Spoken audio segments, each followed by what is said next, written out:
Hello, it's Crouch Gaming here, and today I wanted to talk about community feedback and the new power that the community holds over the direction and creation of games before they get made and even after they've been released. I wanted to talk about how that power works and what the upsides and downsides of this newfound power are. A video game company has but one objective, and it's the same objective as any private company. That objective is to be as successful as possible. Most of the time, that success means bringing vast amounts of wealth. The best way to bring wealth is to either make something that people need or to make something that people want. In the case of video games, it's the latter, and it's something people want. We need to be entertained, and one of the world's most popular forms of entertainment is currently gaming. Millions upon millions of us, men, women, boys, girls, want to get home, put the consoles and PCs on, and lose ourselves in the virtual world. But how do these companies and developers make sure that they can make exactly what we want? Historically, they'd just make a game and pray the masses wanted it. But things have changed dramatically. We are at a transition point, a point where companies and developers are opening up and telling the world what their plans are. They're running polls, watching forums, and even scouring sources like YouTube. It's truly brilliant, but it's also dangerous, and I've got some examples of both.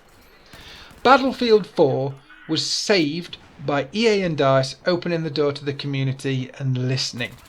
Now, before you get your pretty panties twisted, I know it's possible they didn't listen to you personally and that your My Little Pony emblem still isn't in the game. But don't be deterred, and remember, they cannot do everything. You need to retain realistic expectations. They did, though, set up things like CTE test servers so that changes they were implemented could be looked at by the community and tested by the community before they went live, making sure that these changes didn't break other features of the game. Because of things like this, Battlefield 4 is now at the point, after almost 3 years, in my opinion, that it's become possibly one of the best and most satisfying first-person shooters I've ever played. However, it's not all sunshine and rose petals. We, the community, in my opinion, killed a game.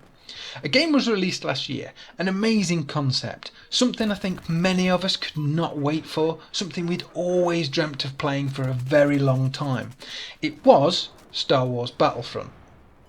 The community demanded that this game could not be a Battlefield reskin, and that it must be the third-person Battlefront game of old. We didn't want the tanks, or the weapons, and the skill gaps.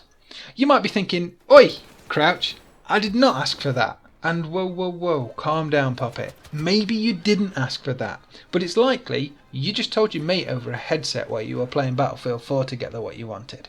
Maybe if you, and me, because I'm guilty of this too, actually went onto things like Reddit, the Battlelog forums, and said what we did want, then maybe things would have been different.